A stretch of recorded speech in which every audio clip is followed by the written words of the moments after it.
যেই মাত্র মা বলে ডাক দিয়েছে, এমনি মা ডাক দিয়া বলে, কে গো, এত মধুর সুরে কে আমাকে ডাক দিল? গত 10 বছরে এত মধুর আওয়াজ জিন্দেগিতে কোনোদিন শুনি নাই। মা চোখে দেখে না, লাঠি নিয়ে ভর করে দরজা খুলে দেয়, আর বুকে জড়ায় ডাক দেয়া বলে, আয় রে বাবা, গত 10টা বছর তোর মুখে এত সুন্দর ডাক জিন্দেগিতে শুনি নাই। কোথায় ছিলি, কোথায় হারিয়ে গেলি? একবারও কি এই বুড়া মা বাবার কথা মনে হয় নাই? সন্তানকে এইভাবে বলে, সন্তানকে যখন বুকে জড়ায়া নিয়েছে, সন্তান ডাক দিয়া বলে, মা গো, ও মা, আমাকে তো আপনি লাঠি দিয়া বাইরে দূরে সরা দেওয়ার কথা। হ্যাঁ, আমার মুখ তো আপনার দেখার কথা না, কিন্তু আপনি দেখা যায় আমাকে বুকে জড়ায়া নিয়েছেন। আমি যে আমার আব্বার খোঁজ নিতে পারি না, আমার আব্বা যে চিকিৎসা না পেয়ে মরে গেলে, হ্যাঁ, আমি যে আপনারও খোঁজ নিতে পারি নাই, আপনিও যে মরণাপন্ন চোখে দেখেন না, আমাকে যে আপনি তাড়াইয়া দিলেন না, আমাকে যে আপনি বুকে জড়াইয়া নিলেন, কারণটা কি? মা ডাক দিয়া বলে, সন্তান, তোমাকে 10টা মাস পেটে ধারণ করেছি, তোমাকে প্রসব করেছি, প্রসব বেদনা সহ্য করেছি, তোমাকে 2টা বছর বুকের দুধ খাওয়াইছি, কত কষ্ট তুমি আমাকে দিয়েছো। পৃথিবীতে আসার সময় কত লাথি আমি আমার কলিজায় দিয়েছো, আমি সহ্য করেছি। সন্তান, এত কষ্ট সহ্য করে তোমাকে মানুষ করেছি, কোনো স্বার্থের জন্য নয় রে বাবা। এই জন্যে আজকে যখন তুমি আমার কাছে ফিরে এসেছো, আর মা মা বলে যখন তুমি ডাক দিয়েছো, আমি মা পিছনের সমস্ত কষ্টের কথা এক নিমিষেই ভুলে গিয়েছি। সাহাবীরা ডাক দিয়া বলে, ইয়া রাসূলুল্লাহ, ইয়া হাবিবাল্লাহ, আল্লাহর নবী গো, কাকে ধ্বংস হওয়ার বদদুয়া দিলেন? আল্লাহর নবী বলেন, যে উম্মত তার মা বাবাকে পেল, মা বাবা পুরা অবস্থায় তার কাছে আছে, কিন্তু মা বাবার খেদমত করে, মা বাবার সন্তুষ্টি অর্জন করে আল্লাহর তৈরি জান্নাতের টিকিট কিনতে পারল না, আমার ওই উম্মত ধ্বংস হয়ে যাক, তার প্রতি আমি নবীর কোনো দায়বদ্ধতা না। সর্বপ্রথম সেই মহান আল্লাহ পাকের আলিশান দরবারে শুকরিয়া আদায় করছি, যিনি অত্যন্ত দয়া এবং মায়া করে কোরআন এবং হাদিসের এই জলসায়, এই মুবারক মজলিসে আমাদেরকে আসার এবং বসার সুযোগ দান করেছেন, তৌফিক দান করেছেন। এই জন্য সকলেই জোরে সোরে শ্রদ্ধা জড়িত কণ্ঠে কালিমাতুশ শুকুর আদায় করছি, আলহামদুলিল্লাহ। আমাকে বিষয় দেওয়া হয়েছে মাতা পিতার হক ও সন্তানের হক। এই বিষয়কে সামনে রেখে আমি আপনাদের সামনে পবিত্র কোরআন শরীফের একখানা আয়াতে কারিমার অংশ বিশেষ তেলাওয়াত করেছি।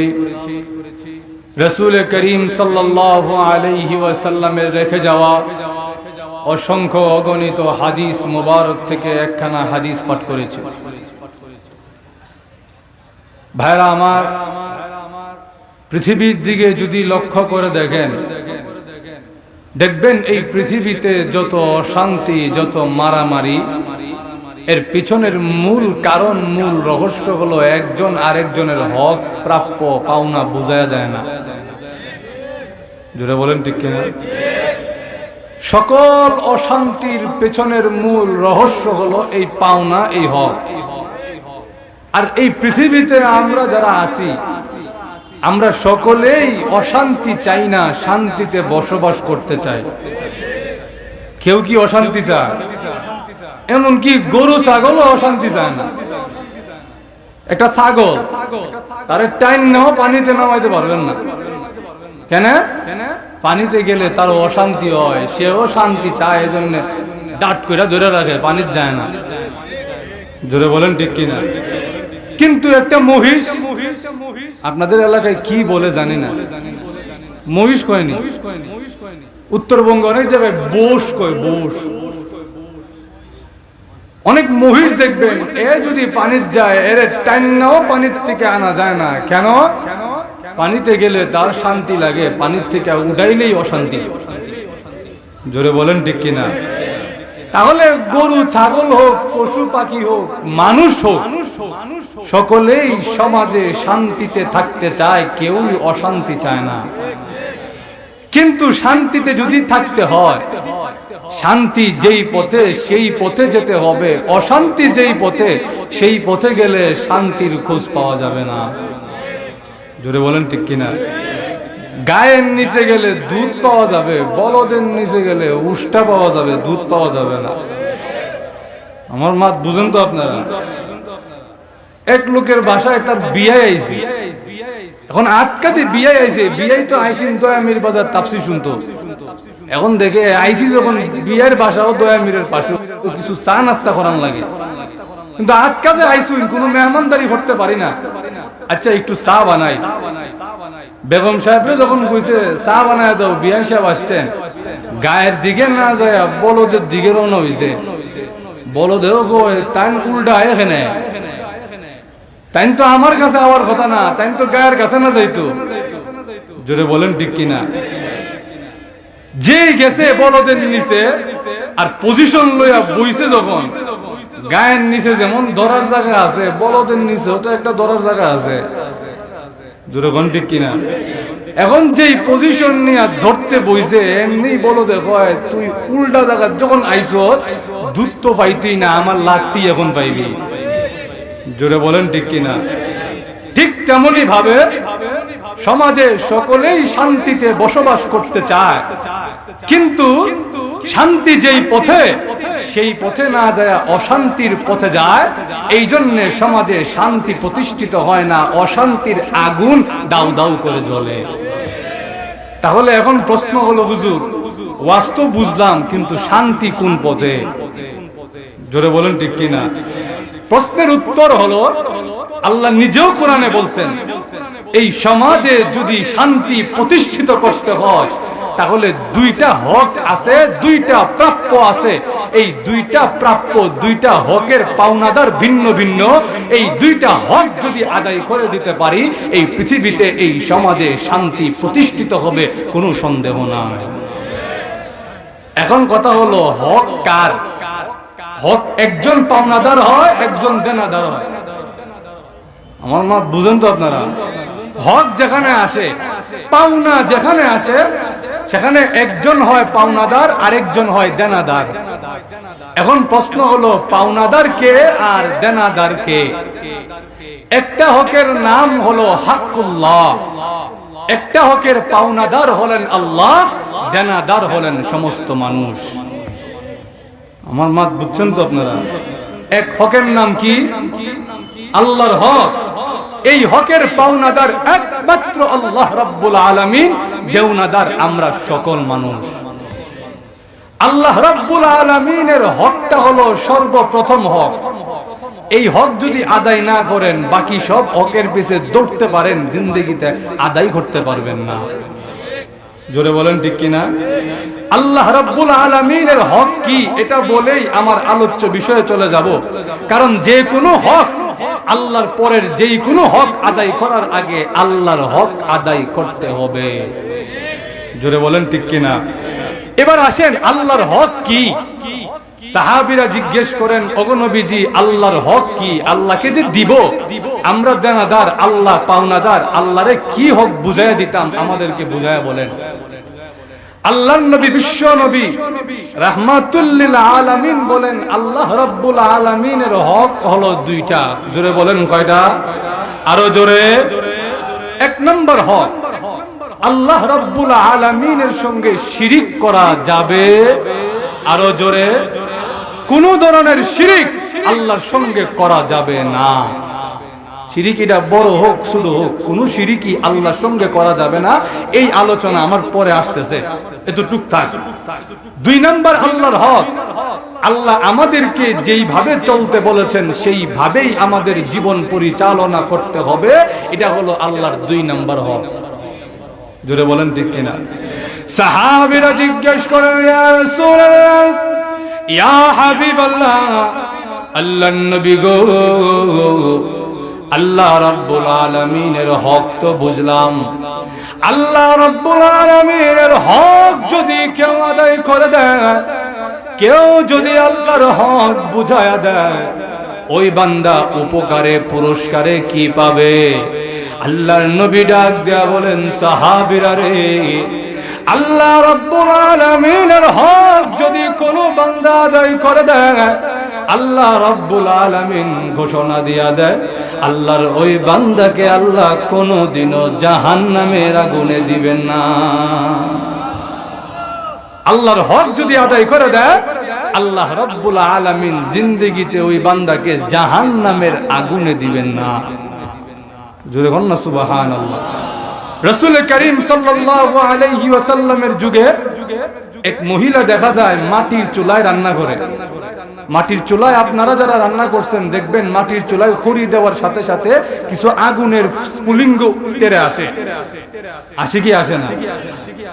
যখন আগুনের স্ফুলিঙ্গ বের হয়ে আসে, ওই মহিলা তার কোলে তার দুধের বাচ্চা সঙ্গে সঙ্গে উন্না দিয়া বাচ্চাটাকে ডেকে বাচ্চাটাকে দূরে সরায়া দেয়। আল্লাহর নবী বলেন, তাকায়া দেখো সন্তানের জন্য মার কত ভালোবাসা। ওই মহিলা ডাক দিয়া বলেন, ইয়া রাসূলুল্লাহ, ইয়া হাবিবাল্লাহ, সন্তানের জন্য মার তো বড় ভালোবাসা, আচ্ছা বলেন তো দেখি মার ভালোবাসা বেশি নাকি আল্লাহর ভালোবাসা বেশি? নবীজি বলেন, অবশ্যই মার চাইতে কোটি কোটি গুণ বেশি দয়ালু হলেন আল্লাহ। ওই মহিলা তখন বলেন, ওগো নবীজি, আল্লাহ যদি মার চাইতে কোটি কোটি গুণ বেশি দয়ালু হয়ে থাকে, আচ্ছা বলেন তো দেখি পৃথিবীতে এমন কোন মা আছে কি যে তার নিজের সন্তানকে নিজের হাতে আগুনের চুলায় দিতে পারে? আল্লাহর নবী, বিশ্ব নবী রাহমাতুল আলামিন বলেন, পৃথিবীতে এমন কোন মা নাই যে তার সন্তানকে নিজের হাতে আগুনের চুলায় দিতে পারে। ইয়া রাসূলুল্লাহ, ইয়া হাবিবাল্লাহ, পৃথিবীতে যদি এমন কোন মা না থাকে গো যে তার নিজের সন্তানকে নিজের হাতে আগুনের চুলায় দিতে পারে, আল্লাহ রাব্বুল আলামিন মার চাইতে কোটি কোটি গুণ বেশি দয়ালু হইয়া আল্লাহ কেমনে পারবেন তার বান্দাদেরকে জাহান্নামের আগুনে দিতে? এই প্রশ্ন শোনার সাথে সাথে আল্লাহ নবীর চোখে পানি ছেড়ে দিয়া কাঁদে, প্রভু গো, এই প্রশ্নের জবাব যে আপনাকে দিতে হয়, মা যদি না পারে তার সন্তানকে নিজের হাতে দুনিয়ার আগুনে দিতে, আপনি মার চাইতে কোটি কোটি গুণ বেশি দয়ালু হইয়া আপনি কেমনে পারবেন আপনার বান্দাদেরকে জাহান্নামের আগুনে দিতে? আল্লাহ রাব্বুল আলামিন ডাক দিয়া বলেন, জিবরাইল, আমার নবীকে জানায়া দাও, প্রশ্ন যত কঠিন উত্তর তত কঠিন না।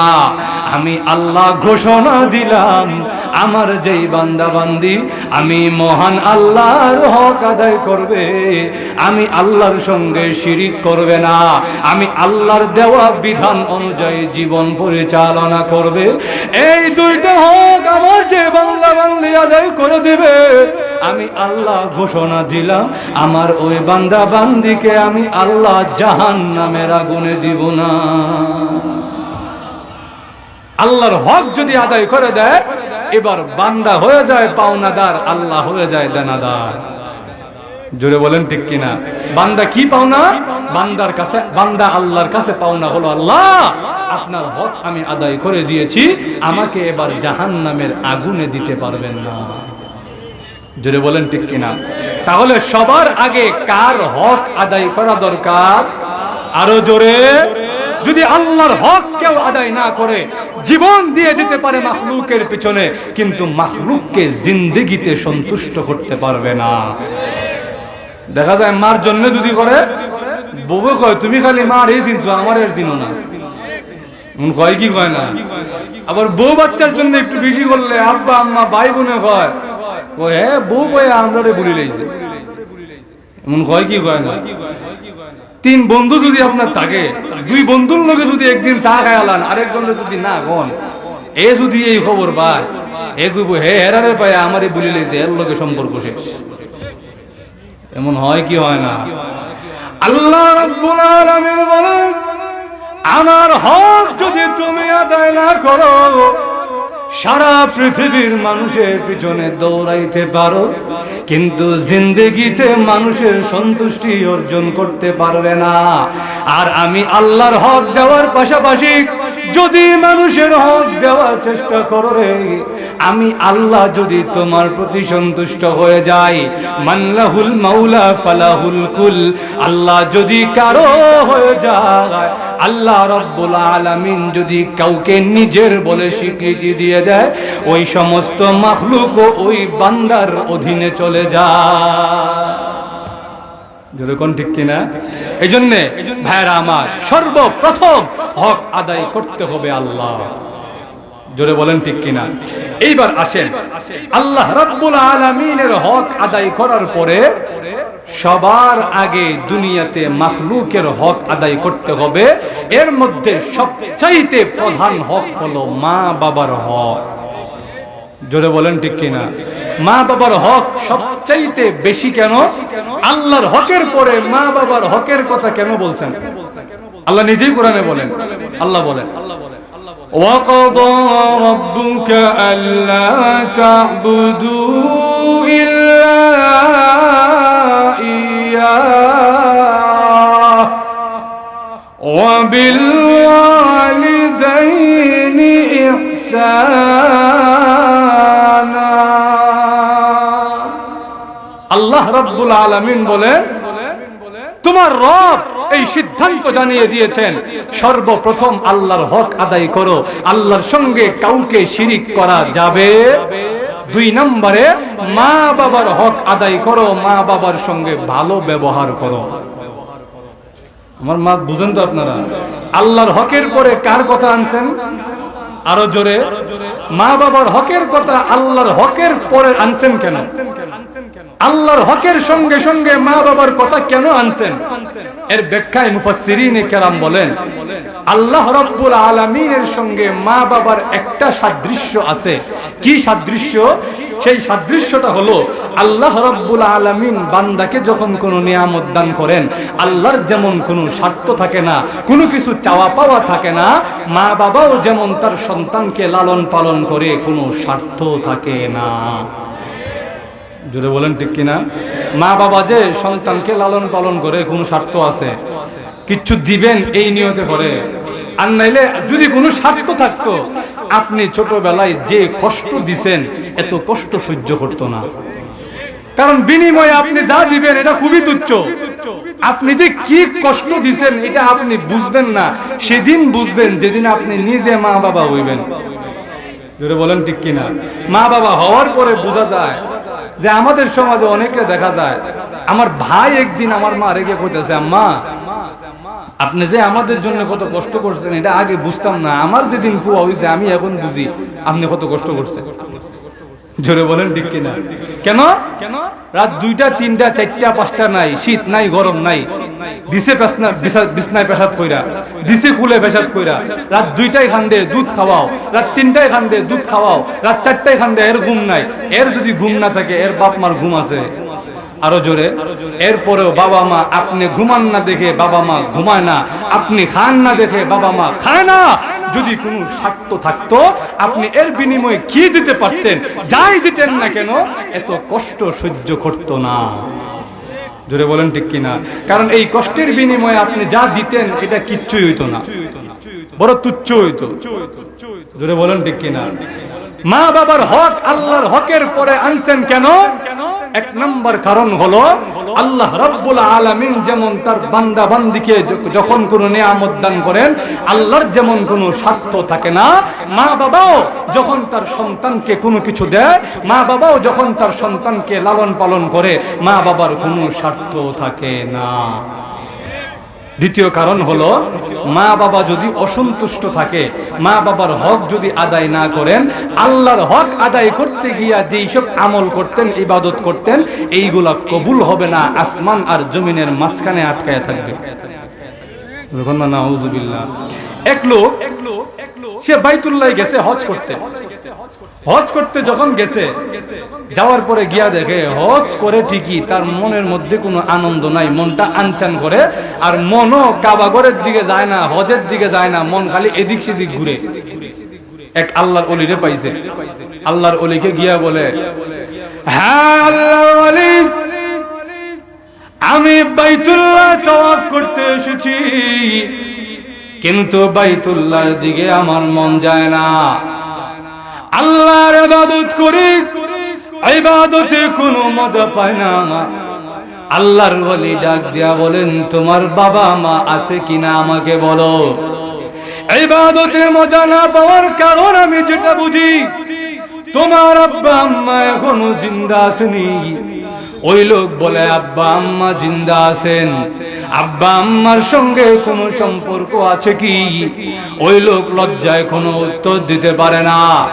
কিছুক্ষণ পর আল্লাহর ওলিকে ডাক দিয়া বলেন, হ্যাঁ আল্লাহর ওলি, লজ্জায় কোনো উত্তর দিতে পারি না, কিন্তু বাস্তব কথা হলো গত 10 বছর ধরে আমার বাবা মার সঙ্গে কোনো সম্পর্ক না। নাউযুবিল্লাহ। আল্লাহর ওলি কয়, ইবাদতে যে মজা পাও না, আমি যেই কারণ বুঝি, তোমার মা বাবা তোমার প্রতি খুশি না। এই কারণে যে ইবাদত করো আসমান আর জমিনের মাঝখানে আটকায় থাকে, আল্লাহর কাছে কবুল হয় না। তো আগের আমলই আল্লাহর কাছে কবুল হয় না, সামনে আমল করতে উৎসাহ পাইবা কেমনে? জোরে বলেন ঠিক কিনা? যাও মা বাবার কাছে যাও, গিয়া যদি মাফ চাওয়া আনতে পারো তাইলে আল্লাহ মাফ করে দিবেন, তখন গিয়া ইবাদতে মজা পাইবা। এবার আসছে 10 বছর ধরে তো মা বাবার সঙ্গে কোনো সম্পর্ক নাই, মা বাবা জিন্দা আছে না নাই এই খবরও নেই। আসছে 10 বছর পরে, যেই এলাকায় থাকতো ওই এলাকার রাস্তাঘাটও এখন চিনে না, এলাকার দোকানদারও তাকে চিনে না। এলাকায় আসার পরে জিজ্ঞেস করতেছে, আপনাদের দয়ামিরের যে বসিরউদ্দিন আসিন, তাই এখন আসেননি, তাই কেমন আছেন? এমনি দোকানদার কই, কেমন আছেন এটা তো পরের কথা, তাই তো দুনিয়া তুই নেই। ছেলের ভিতরে আস্তে আস্তে কষ্ট লাগে, আমার আব্বা দুনিয়া থেকে চলে গেলেন, আমার এই খবরও নাই। আচ্ছা ওনার বিবি বাচ্চার কি অবস্থা? টানতে দুনিয়া থেকে গেছেন, বহুত কষ্ট করে গেছেন, 2টা কিডনি নষ্ট হয়ে গেছে, চিকিৎসার অভাবে ধুকে ধুকে মরে গেছেন। এলাকায় যখন দেখা গেছে যাকাত ফিতরা কেউ দিত, ওই যাকাত ফিতরা পাইলে এলাকার মানুষ কিছু সাহায্য করলে কিছু চিকিৎসা করতে পারত। এরপরে আবার ওষুধ নাই, চিকিৎসা নাই, এইভাবে ধুকে ধুকে মরে গেছেন। আর ওনার বউ যে আসুন, টান আসেন কিন্তু না থাকার মতো, ওনারও 2টা চোখ নষ্ট, গ্যাস্ট্রিকে আলসার হয়ে ক্যান্সার হয়ে গেছে, এখন ওনারও বাঁচার সম্ভাবনা বেশি নাই। এখন এই অবস্থায় আছে, এলাকার মানুষ যদি কিছু দেয় তাহলে চলতে পারে, না দিলে ঘরে বাজারও নাই, খানিও নাই। এই অবস্থার কথা চিন্তা করে ছেলে এবার তাদের বাড়ির দিকে 1 কদম আগা 1 কদম পিছায়। আমি আমার মার কাছে কেমনে গিয়ে আমার মুখ দেখাবো? বাড়ির দরজায় গিয়ে ডাক দিয়েছে, মা। যেই মাত্র মা বলে ডাক দিয়েছে, এমনি মা ডাক দিয়া বলে, কে গো, এত মধুর সুরে কে আমাকে ডাক দিল? গত 10 বছরে এত মধুর আওয়াজ জিন্দেগিতে কোনোদিন শুনি নাই। মা চোখে দেখে না, লাঠি নিয়ে ভর করে দরজা খুলে দেয়, আর বুকে জড়ায় ডাক দেয়া বলে, আয় রে বাবা, গত 10টা বছর তোর মুখে এত সুন্দর ডাক জিন্দেগিতে শুনি নাই। কোথায় ছিলি, কোথায় হারিয়ে গেলি? একবারও কি এই বুড়া মা বাবার কথা মনে হয় নাই? সন্তানকে এইভাবে বলে সন্তানকে যখন বুকে জড়ায়া নিয়েছে, সন্তান ডাক দিয়া বলে, মা গো, ও মা, আমাকে তো আপনি লাঠি দিয়া বাইরে দূরে সরা দেওয়ার কথা।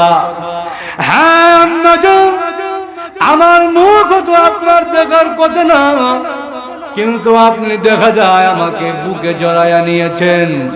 আমি যে আমার আব্বার খোঁজ নিতে পারি না, আমার আব্বা যে চিকিৎসা না পেয়ে মরে গেলে, হ্যাঁ আমি যে আপনারও খোঁজ নিতে পারি নাই, আপনিও যে মরণাপন্ন চোখে দেখেন না, আমাকে যে আপনি তাড়াইয়া দিলেন না, আমাকে যে আপনি বুকে জড়াইয়া নিলেন, কারণটা কি? মা ডাক বলে, সন্তান, তোমাকে 10টা মাস পেটে ধারণ করেছি, তোমাকে প্রসব করেছি, প্রসব বেদনা সহ্য করেছি, তোমাকে 2টা বছর বুকের দুধ খাওয়াইছি, কত কষ্ট তুমি আমাকে দিয়েছো। পৃথিবীতে আসার সময় কত লাথি আমি আমার কলিজায় দিয়েছো, আমি সহ্য করেছি। সন্তান, এত কষ্ট সহ্য করে তোমাকে মানুষ করেছি, কোন স্বার্থের জন্য নয় রে বাবা। এই জন্যে আজকে যখন তুমি আমার কাছে ফিরে এসেছো, আর মা মা বলে যখন তুমি ডাক দিয়েছো, আমি মা পিছনের সমস্ত কষ্টের কথা এক নিমিষেই ভুলে গিয়েছি। মার মায়া মহব্বত কোন স্বার্থের জন্য নয়, মা কোন স্বার্থের জন্য আপনাকে ভালোবাসে না। জোরে বলেন ঠিক কিনা? মার ভালোবাসা, মার আপনার প্রতি যে ইহসান, যে অনুগ্রহ, এই ইহসান, এই অনুগ্রহ একদম নিঃস্বার্থ, সারা পৃথিবী দিয়া দিলেও মার কষ্টের বরাবর হবে না। জোরে বলেন ঠিক কিনা? একজন সাহাবী এসে জিজ্ঞেস করেন, ওগো নবীজি, আমার তো আব্বাও আছেন, আম্মাও আছেন, কিন্তু আমার ভালো ব্যবহার পাওয়ার বেশি হকদার কে? কার সঙ্গে বেশি ভালো ব্যবহার করব, আব্বার সঙ্গে নাকি আম্মার সঙ্গে? আল্লাহর নবী বলেন, 3 বার বললেন, তোমার মা বেশি হকদার, তোমার মা বেশি হকদার, তোমার মা বেশি হকদার, এরপর তোমার বাবা হকদার। আপনারা বলবেন, হুজুর মা 3 বার বাবা 1 বার কেন? এই প্রশ্ন আসে কি আসে না? মা 3 বার বললেন নবীজি, বাবা 1 বার কেন? এর উত্তরে বলেন, মা এমন 3টা কষ্ট সহ্য করে, যেই 3টা কষ্ট বাবা সহ্য করে না। সেটা বলেন ঠিক কিনা? আল্লাহ নিজেই কোরআনে বলেন, হামালাতহু উম্মুহু কুরহা ওয়া ওয়াদাআতুহু কুরহা وحمله وفصاله 30 شهرا। আল্লাহ রাব্বুল আলামিন বলেন, মা এমন 3টা কষ্ট সহ্য করে, যেই কষ্ট আর কেউ সহ্য করতে পারে না। 1 নম্বরে হলো, মা তাকে 9 মাস 10 মাস পেটে ধারণ করে, এই যে কষ্ট, এই কষ্ট বাবা সহ্য করে। আরো জোরে, বাবা কি কষ্ট সহ্য করেনি? বাবা তো যেদিন মা প্রসব করবেন, মা দেখা যায় কষ্টে 1 পাশ হইলে আর 1 পাশ হইতে পারে না, পেটের মধ্যে এমন ব্যথা, এর মধ্যে আবার সন্তানে লাথি দেয়, দেয় কি দেয় না?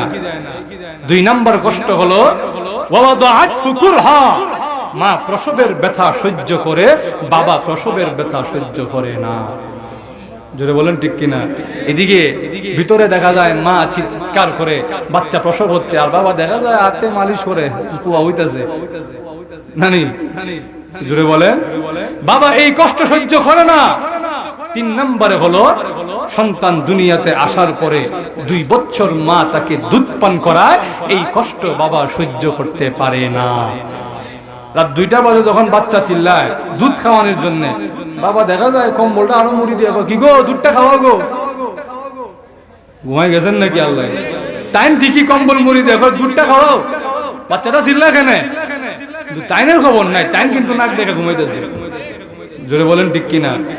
এই জন্য আল্লাহ রাসূল সাল্লাল্লাহু আলাইহি ওয়াসাল্লাম বলেন, তোমার মা যখন 3টা কষ্ট সহ্য করে, যেই কষ্ট তোমার বাবা সহ্য করতে পারে না, এই জন্য তোমার মার হক বেশি, মার সঙ্গে ভালো ব্যবহার করো।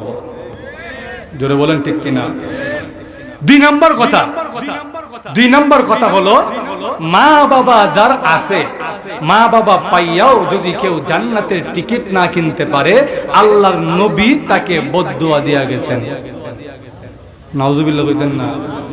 আল্লাহর নবী বিশ্ব নবী রাহমাতুল লিল আলামিন বলেন, রাগিমা আনফুহু সুম্মা রাগিমা আনফুহু সুম্মা রাগিমা আনফুহু। আমার ওই উম্মত ধ্বংস হয়ে যাক, ওই উম্মত ধ্বংস হয়ে যাক, ওই উম্মত ধ্বংস হয়ে যাক।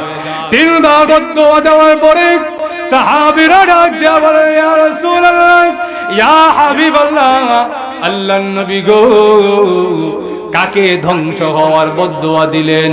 আল্লাহর নবী বলেন, যে উম্মত তার মা বাবাকে পেল, মা বাবা পুরো অবস্থায় তার কাছে আছে, কিন্তু মা বাবার খেদমত করে, মা বাবার সন্তুষ্টি অর্জন করে আল্লাহর তৈরি জান্নাতের টিকিট কিনতে পারল না, আমার ওই উম্মত ধ্বংস হয়ে যাক, তার প্রতি আমি নবীর কোনো দায়বদ্ধতা না।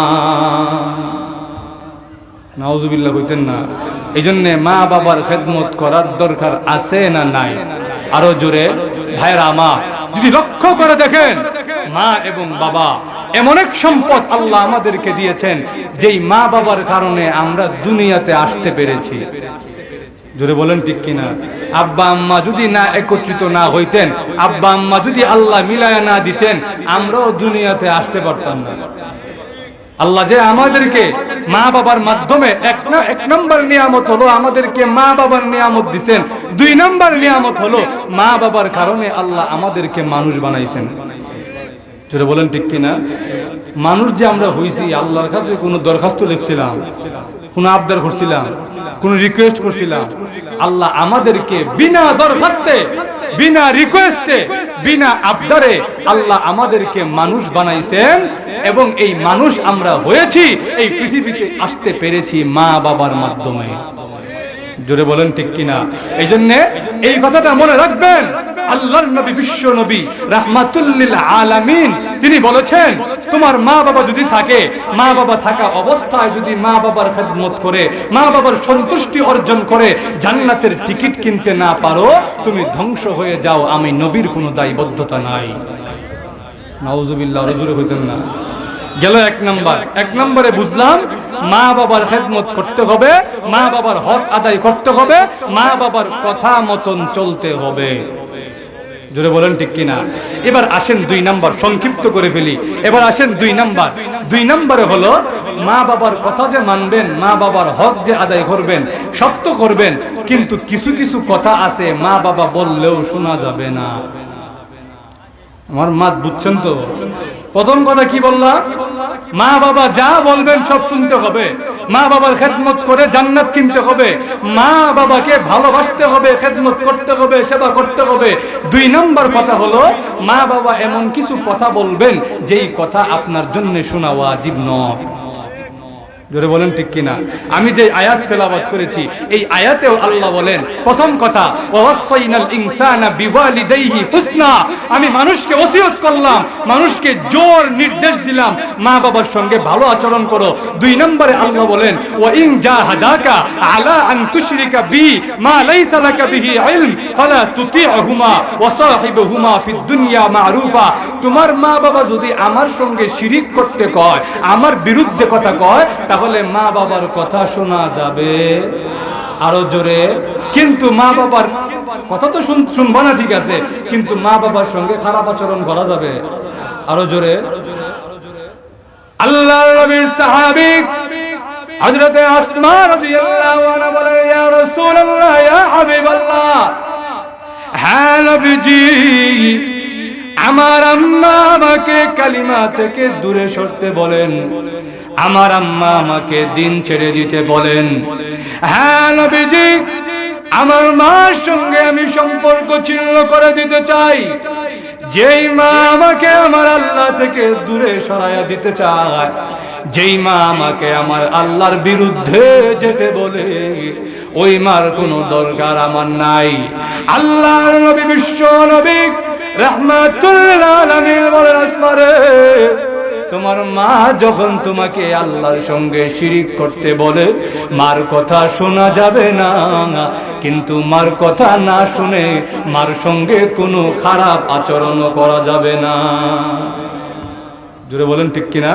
হযরত সাদ বিন আবি ওয়াক্কাস রাদিয়াল্লাহু আনহু উনি যখন কালিমা পড়ে মুসলমান হয়ে গেছেন, উনার মা কয়, সাদ তুই এমন কি ধর্ম গ্রহণ করলি, তোর ধর্মের নাম শুনলি আমার খাজ্জানি উঠে। এমন খাজ্জানি ওয়ালা লোক আমরা সমাজে এখনো আছে না নাই? আরো জোরে দেখবেন, সব ঠিক আছে কিন্তু ধর্মের নাম শুনলেই আর খাজ্জানি উঠে। এতে বোঝা যায় ধর্ম এদের হালুয়া রুটির মধ্যে বাধা দেয়। জোরে বলেন ঠিক কিনা? ধর্মে হালুয়া রুটি বাধা দেয় কেমনে? মুনাফিকরা যখন শুনছে নবীজি কইছে মান ক্বালা লা ইলাহা ইল্লাল্লাহ দাখালাল জান্নাহ, যে বলবে লা ইলাহা ইল্লাল্লাহ জান্নাতে প্রবেশ করবে। আর জান্নাতের নাজ নিয়ামতের কথা যখন নবীজি বর্ণনা করে, মুনাফিকরা কয় জান্নাতে যাওয়ান কত সহজ রে, খালি লা ইলাহা ইল্লাল্লাহ কইলাম জান্নাতে গেলাম না। জোরে বলেন ঠিক কিনা? এরপর দেখে আল্লাহ আয়াত নাজিল করে, ও মুমিনরা এখন থেকে নামাজ পড়া লাগবে, ও মুমিনরা এখন থেকে রোজা রাখা লাগবে, ও মুমিনরা এখন থেকে বেগানা নারীর দিকে চাওয়া যাবে না, ও মুমিনরা এখন থেকে মদ খাওয়া যাবে না। তখন মুনাফিকরা কয় দূর, আগেই ভালো আছে। আমরা সমাজেও কিছু এমন মুনাফিক মার্কা মুসলমান আছে না নাই? দেখবেন সবই ঠিক আছে, নামাজের কথা উঠলেই এখন নামাজ পড়ান লাগে না, ব্যায়াম করলু সারে। এমন আছে না নাই? রোজা রাখতে না, রোজা রাখানো লাগে না, রোজা রাখবো হে জের করে খানি নাই, আমার করে খাওন আছে, আমি রোজা রাখতাম খানে, আমি উপাস থাকতাম খানে। তাহলে বোঝা যায় সে নামে মুসলমান হইলেও ভিতরে ইসলাম ইমানের নাম গন্ধ নাই। জোরে বলেন ঠিক কিনা? এজন্য ভাইরা আমার, শুধু মুখে মুখে বলার দ্বারা কেউ ইমানদার মুমিন হইতে পারে না। জোরে বলেন ঠিক কিনা? ইমানদার হইতে গেলে ধর্মের নামে খাজ্জানি উঠা যাবে না। জোরে বলেন ঠিক কিনা?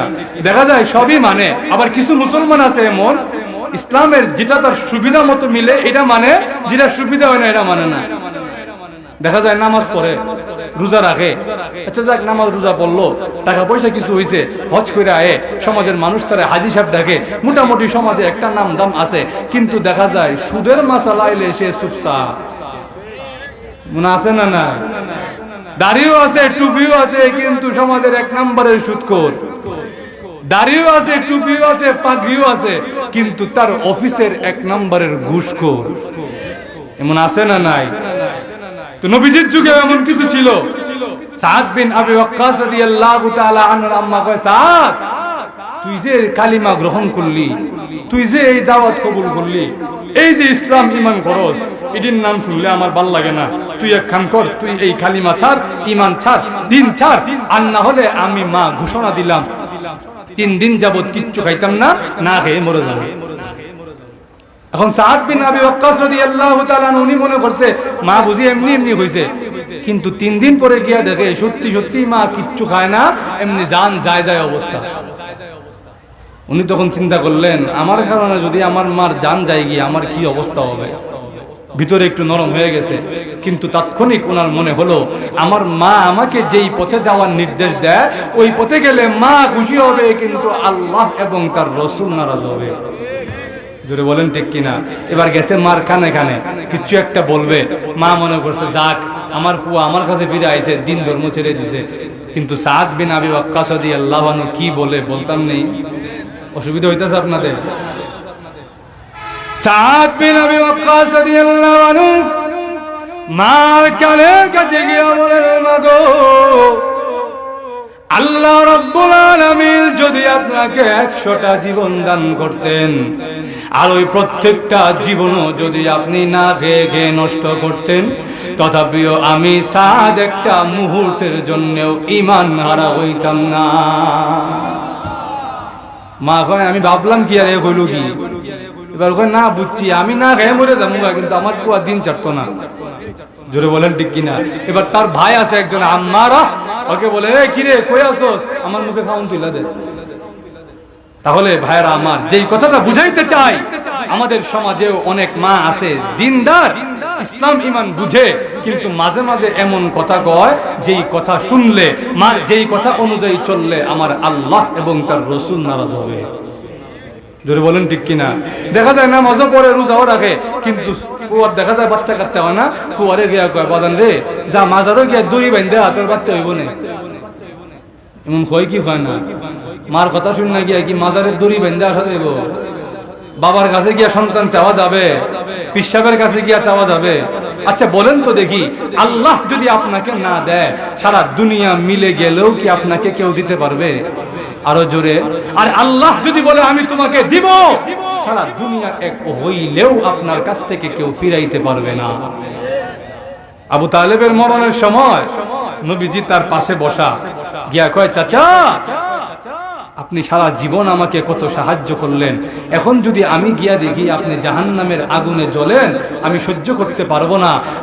আপনি শুধু কালিমাটা পড়েন, কাউকে বলবো না আপনি যে মুসলমান হয়েছেন, কারো সামনে আপনার নাক কাটা যাবে না, কারো সামনে আপনি নিচু হবেন না, কিয়ামত পর্যন্ত কেউ জানবে না আপনি যে মুসলমান হয়েছিলেন, শুধু কালিমাটা পড়ে মুসলমান হয়ে যান।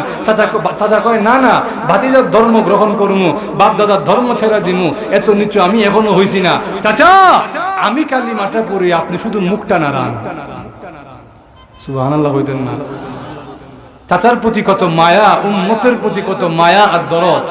চাচা আমি কালিমাটা পড়ি, আপনি মুখটা নাড়ান, এরপরেও আল্লাহর কাছে সুপারিশ করতে পারবো। চাচা এবার কয়, ভাতিজা আন্নারু খায়রুম মিনাল আল, সমাজের মানুষের কাছে লাঞ্ছিত হওয়ার চাইতে জাহান্নামের আগুনে জ্বলা ভালো। যখন না নাউযুবিল্লাহ।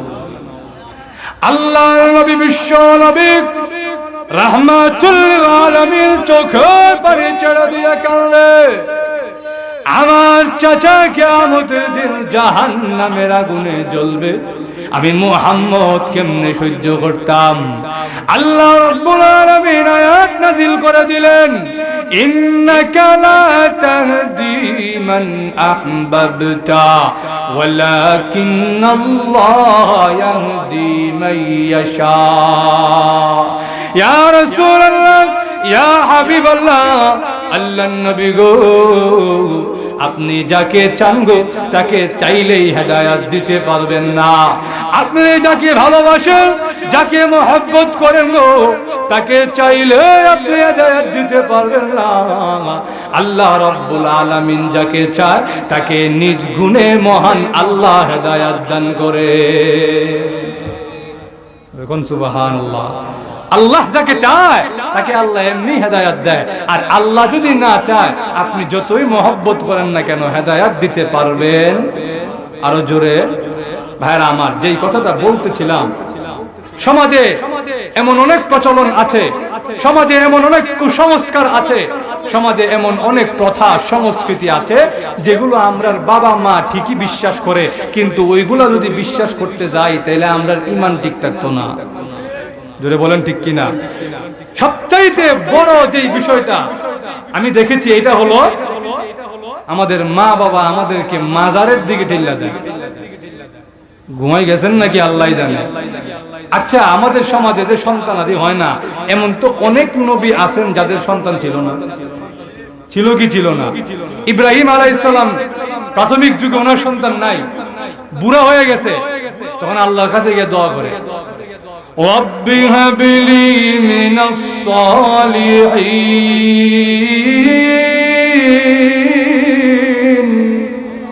আল্লাহ আপনি আমাকে নেককার সন্তান দান করেন। এখান থেকে একটা শিক্ষণীয় বিষয় হলো, সন্তান যখন আল্লাহর কাছে চাইবেন সঙ্গে একটা শব্দ যোগ করেন, আল্লাহ আমাকে নেককার সন্তান দান করেন। এটা বলেন ঠিক কিনা? নেককার সন্তান না হওয়ার চাইতে সন্তান না হওয়া ভালো। জোরে বলেন ঠিক কিনা? জাকারিয়া আলাইহিস সালাম, ওনারও প্রাথমিক যুগে সন্তান নাই।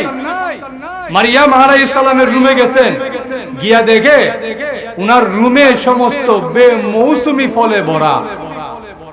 এই মৌসুমে যে ফল হওয়ার কথা না, এই জাতীয় ফলে ভরা। তিনি কয়, এ মারিয়াম, আন্না লাকি হাদা, আই মিন আইনা লাকি হাদা, এই ফল তোমার কাছে কোথা থেকে আইছে? মারিয়াম আলাইহিস সালাম বলেন, قالت هو من عند الله।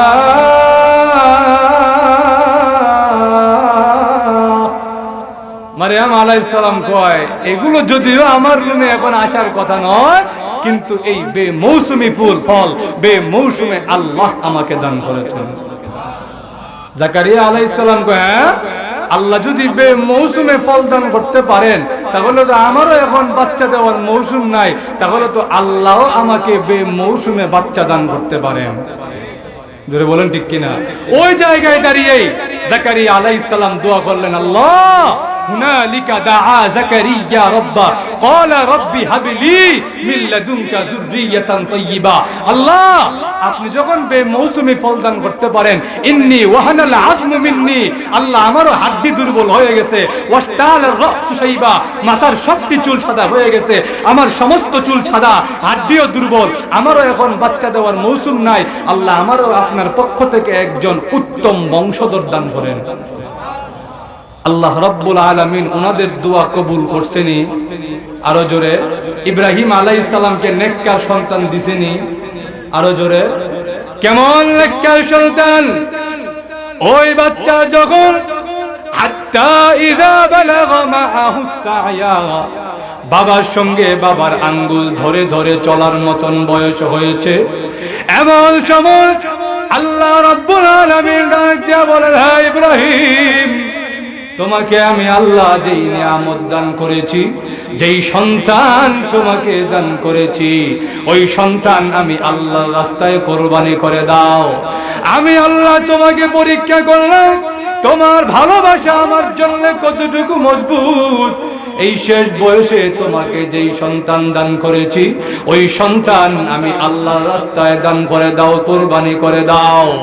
ইব্রাহিম আলাইহিস সালাম তার ছোট্ট বাচ্চা ইসমাঈল আলাইহিস সালামের কাছে গিয়া বলেন, ইয়া বুনাইয়া, ও আমার কলিজার টুকরা সন্তান, আমি স্বপ্নে দেখেছি আল্লাহ রাব্বুল আলামিন আমাকে আদেশ করেছেন তোমাকে যেন আল্লাহর রাস্তায় বিলীন করে দেই, কোরবান করে দেই।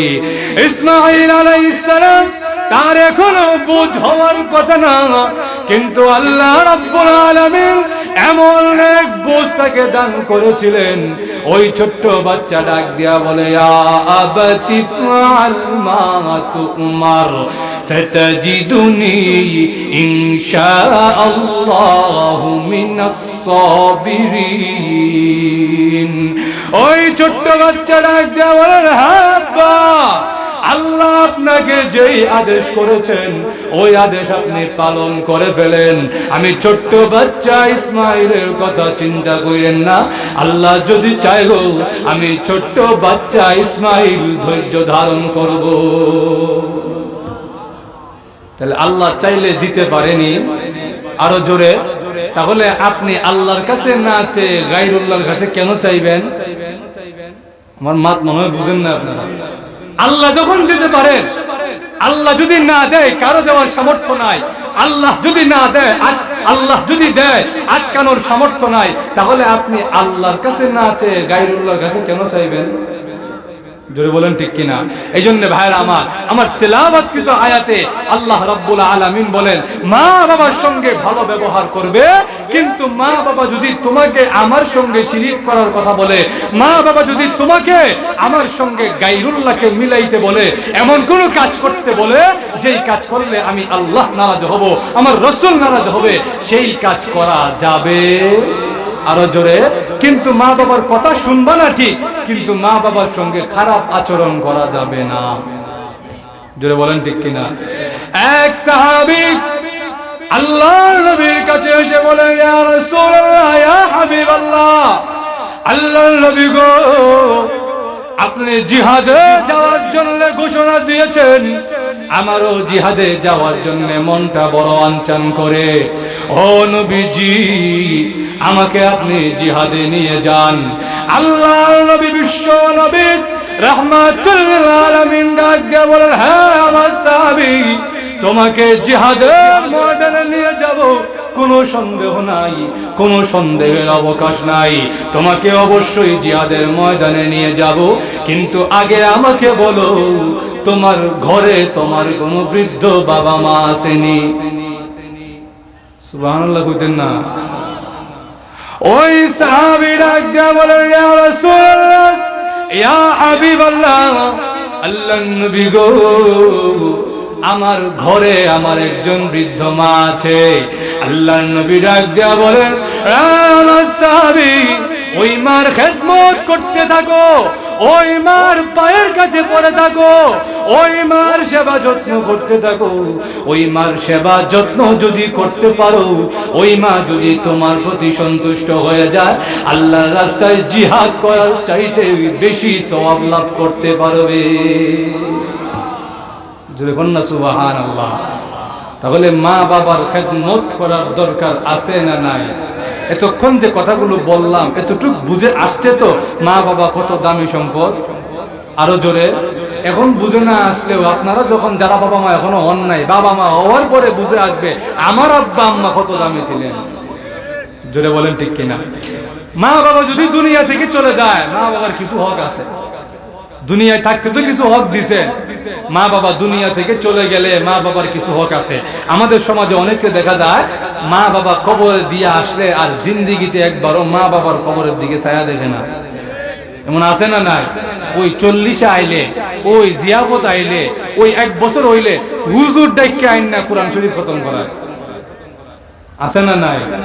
আচ্ছা বলেন তো দেখি, আমি আমার বাবার জন্য, আমি আমার মার জন্য যেই মহব্বত নিয়া, যেই বিনয় নিয়া, যেই ইখলাস নিয়া কোরআন তেলাওয়াত করব, আমার হুজুর কি এত ইখলাস নিয়ে তেলাওয়াত করতে পারবে? তাহলে বোঝা যায় নিজে কোরআন তেলাওয়াত শিখছেও না, আর শিখলেও মা বাবার জন্য যে পড়বে এত সময় নাই, ব্যস্ত মানুষ। জোরে বলেন ঠিক কিনা? এজন্য হুজুর দেখে আইন না পড়া। আল্লাহর নবী, বিশ্ব নবী রাহমাতুল লিল আলামিন, ওনার মায়ের জন্য কত দরদ আর কত মায়া। আল্লাহ রাব্বুল আলামিনের কাছে অনুমতি চায়, প্রভু গো আমার মা তো মুমিন ছিলেন না। হ্যাঁ প্রভু, আমার মা তো ঈমানদার ছিলেন না। আপনি যদি অনুমতি দেন আমার মার জন্য ক্ষমা প্রার্থনা করব, আপনি যেন আমার মাকে ক্ষমা করে দেন। আল্লাহ রাব্বুল আলামিন ডাক দিয়ে বলেন, ও নবীজি, মা কানা লিন নবিয়্যি والذين آمنوا أن يستغفروا للمشركين ولو كانوا أولي قربى। হ্যাঁ নবীজি, যারা মুশরিক ছিল, যারা ঈমানদার ছিল না, যারা গায়রুল্লাহর ইবাদত করেছে, কোন মুমিন বান্দা কোন নবীদের জন্য অনুমতি নাই ওই মুশরিকদের জন্য আল্লাহর কাছে মাফ চাইবে। ওগো নবীজি, আপনার মা মুশরিকা ছিলেন, মুমিন ছিলেন না, এই জন্য আমি আল্লাহ আপনাকে অনুমতি দেই নাই। আপনি আপনার মায়ের জন্য আমার কাছে অনুমতি পাবেন না আমার কাছে ক্ষমা প্রার্থনা করার জন্য। হ্যাঁ নবীজি, আপনাকে আমি আল্লাহ অনুমতি দিলাম, আপনি সর্বোচ্চ আপনার মায়ের কবরটা জিয়ারত করতে পারবেন। আল্লাহর নবী, বিশ্ব নবী রাহমাতুল লিল আলামিন মার কবরের সামনে গিয়া এমন ভাবে চোখের পানি ছেড়ে দিলেন, নবীজির চোখের পানি দেখে আশেপাশের সকল সাহাবীরাও চোখের পানি ছেড়ে কাঁদতে লাগলেন। নবীজির মা মুমিনা ছিলেন না, মুশরিক ছিলেন, কিন্তু নবীজি আল্লাহর কাছে বললেন, আল্লাহ আমার মার জন্য একটু আপনার কাছে সুপারিশ করি। আল্লাহ কয়, ওগো নবী, মুশরিকদের জন্য সুপারিশ আপনি করবেন, এটা আপনার জন্য বৈধ না। ঘুমাই গেছেন নাকি আল্লাহ জানে। মুশরিকদের জন্য নবীজি সুপারিশ করতে পারবে? কোন মুমিনও সুপারিশ করতে পারবে না, আল্লাহর কাছে মাফ চাইতে পারবে না। সর্বোচ্চ আপনি আপনার মার কবরটা জিয়ারত করতে পারেন। আল্লাহর নবী, বিশ্ব নবী রাহমাতুল লিল আলামিন মার জন্য মাফ চাইতে পারলেন না। মার কবরের সামনে গিয়ে এমন ভাবে কান্নাকাটি আরম্ভ করলেন, সকল সাহাবীরাও চোখের পানি ছেড়ে কান্না আরম্ভ করলেন।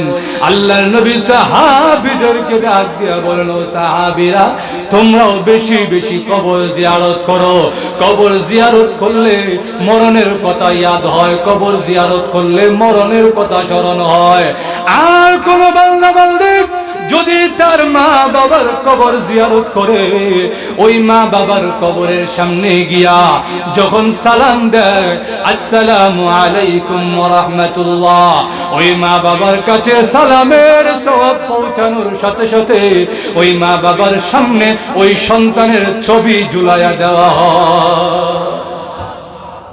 তোমার ওই সন্তান তোমাকে সালাম দিছে, তখন মা কয়, আল্লাহ আমার সন্তান দুনিয়াতে আমার হক দিছে না, আমারে খুশি করতে পারছে না, আমারে বড় কষ্ট দিছে, আমার খেয়াল রাখে নাই, আমার চিকিৎসা করায় নাই, ধুকে ধুকে আমি মরে গেছি।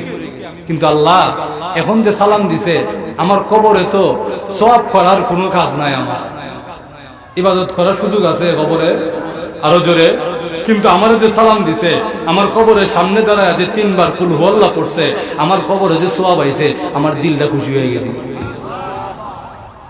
হ্যাঁ প্রভু, আমার সন্তান যে আমার সামনে এসেছে, দুনিয়াতে যদিও আমার হক দেয় নাই, দুনিয়াতে যদিও আমাকে কষ্ট দিয়েছে, কিন্তু আমার কবরের সামনে এসে যে আমাকে সালাম দিল, আমার কবরের সামনে এসে আমার কাছে যে দোয়া দুরূদ পড়েছে, আমার রূহের উপরে যে ইসালে সওয়াব করেছে, আমার কবরের সামনে যে দোয়া দুরূদ পড়েছে, আর এই দোয়া দুরূদ যে আমার রূহেতে কাজে লেগেছে, কবরে কাজে লেগেছে, আমার রূহটা আমার এই ছেলের প্রতি খুশি হয়ে গেছে।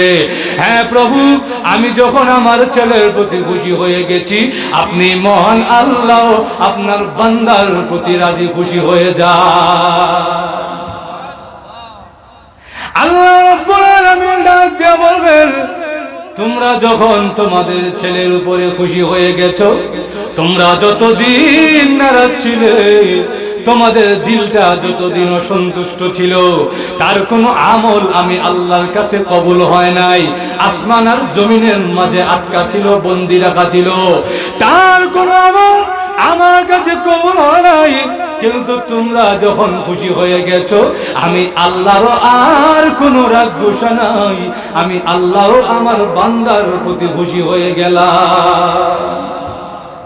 এই জন্য মা বাবার ইন্তেকালের পরে মা বাবার কবর জিয়ারত করতে হবে কি হবে না? আরো জোরে দেখেন, উলামায়ে কেরামকে ডেকে এনে তো আপনি দোয়া করাবেনই, উলামায়ে কেরামকে দিয়ে তো আপনি কোরআন শরীফ পড়াবেনই, কিন্তু আপনি আপনার মা বাবার জন্য নিজে কি করছেন? আমার মা মনে হয় বুঝেন না। আপনার আলেম ডেকে এনে আপনি দোয়া করাইছেন, মাদ্রাসার হাফেজ সাহেব ডেকে এনে খতম করাইছেন, কিন্তু আপনি নিজে আপনার মা বাবার জন্য কি করছেন?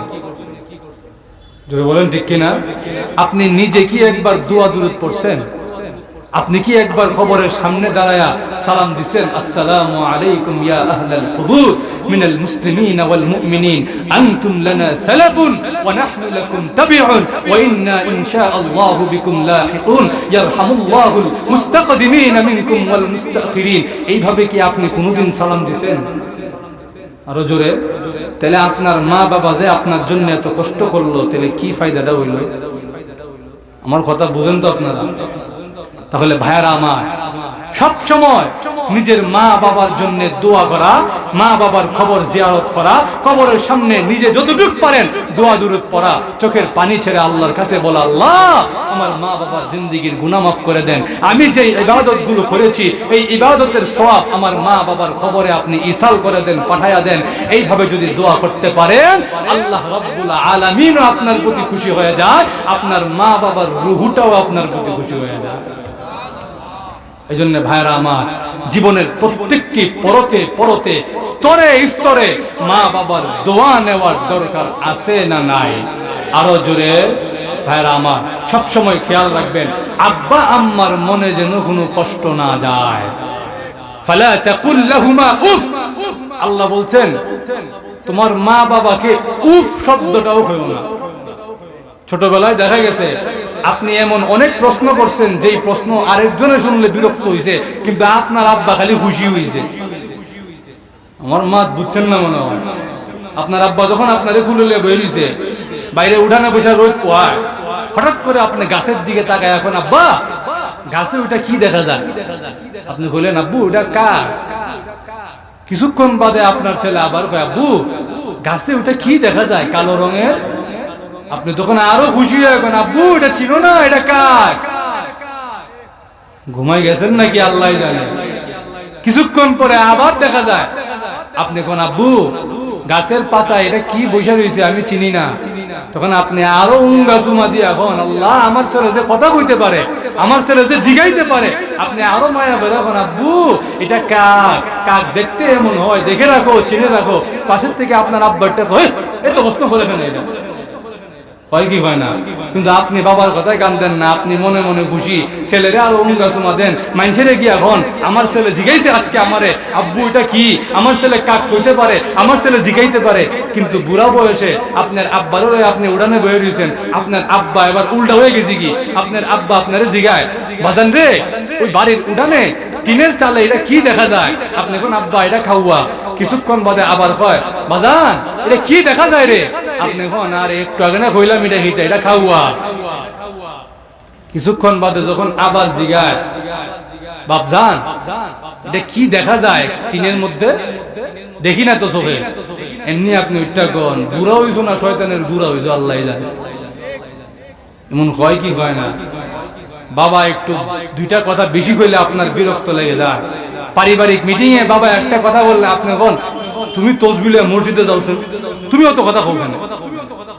এ কথা কয় কি কয় না? সাবধান সাবধান, যদি এইভাবে বলেন আর আপনার আব্বা আম্মা যদি আপনার প্রতি নারাজ হয়ে যায়, মুখ দিয়ে শব্দটা বের হয়ে যায়, আল্লাহ যেই শব্দটা বলছেন ওই শব্দটা যদি বের হয়ে যায়, উফ, আল্লাহ বলছেন উফ। আমরা সমাজে দেখা যায় রাস্তা দিয়ে হাঁটলে একটু পায়ে কাটা লাগলে উফ উফ কইনি, তাহলে বোঝা যায় সামান্য আঘাত লাগলেই উফ বের হয়। আমার মা বুঝেন কিনা আল্লাহ জানে। উফটা কি খুব বেশি আঘাত দিলে বের হয়, টুকনি দিলে উফ উফ বের হয়, জোরে হাতুড়ি দিয়ে বাড়ি দিলে উফ বের হয়। ওটার সময় তো ও মা গো ও বাবা গো করেছিল না, কিন্তু উফ বের হয় কখন? সামান্য ব্যথা পেলে উফ বের হয়। আল্লাহ বলেন ওই উফ বের হওয়ার মতন যদি কাজ করো, আমি আল্লাহ ঘোষণা দিলাম মা বাবার হক তুমি আদায় করো নাই। জোরে বলেন ঠিক কিনা? এই জন্য মা বাবা আপনারে তাং করবে, বিরক্ত করবে, কিন্তু মা বাবার মুখ দিয়া উফ শব্দটাও বের করা যাবে না। জোরে বলেন ঠিক কিনা? রাজি আসিনি আমরা ইনশাআল্লাহ? আরো জোরে আল্লাহ রাব্বুল আলামিন আমাদেরকে বোঝার এবং আমল করার তৌফিক দান করুক। সকলে বলেন আমিন। ওয়া আখিরু দাওয়ানা আনিল হামদুলিল্লাহি রাব্বিল আলামিন।